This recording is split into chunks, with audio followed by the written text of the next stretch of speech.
The Mason-Dixon line has been the primary southern border for Pennsylvania for nearly 3 centuries. This border gained prominence as a cultural and symbolic divider between southern and northern states in America.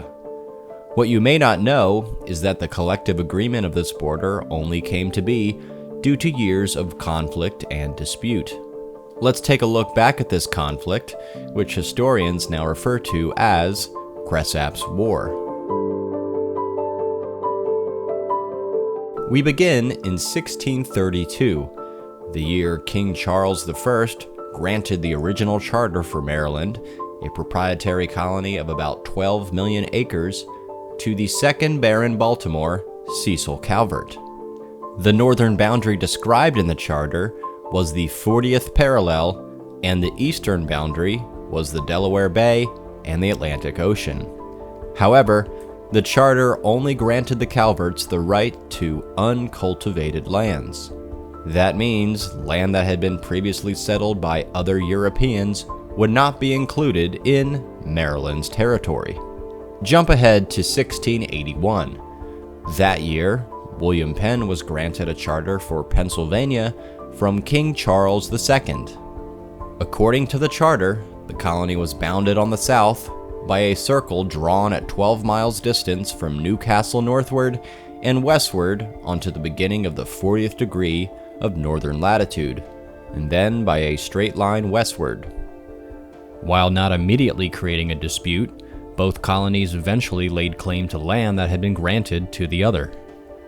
The British Crown insisted they work it out peacefully, but Pennsylvania proceeded to create Lancaster County, extending it south into land claimed by Maryland.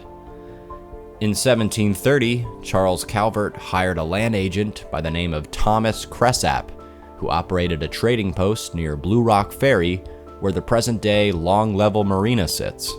Cresap was hired to defend Maryland's claim, and for 8 years, violent conflicts, evictions, and unauthorized settlements ensued. Cresap agitated Pennsylvania officials by evicting those in Lancaster and York counties.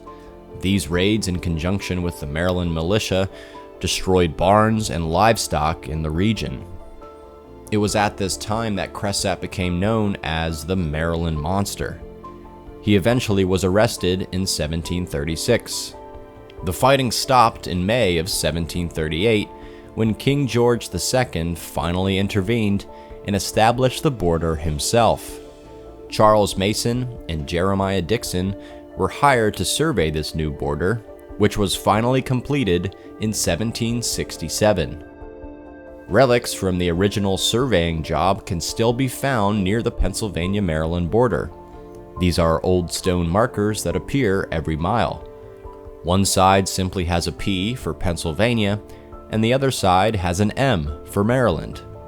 There are special markers known as crown stones that appear every 5th mile, and these have the coat of arms for the Penn family on one side and the coat of arms for the Calvert family on the other. Had Cresap's War created a different outcome, Maryland and Pennsylvania could have looked totally different. Philadelphia is technically below the 40th parallel, so it is interesting to theorize that Pennsylvania's most iconic city could have been in Maryland. When Cresap was arrested and paraded through the streets of Philadelphia in 1736, he even mocked his captors by saying, "This is one of the prettiest towns in Maryland." For Lancaster Online, I'm Tyler Huber.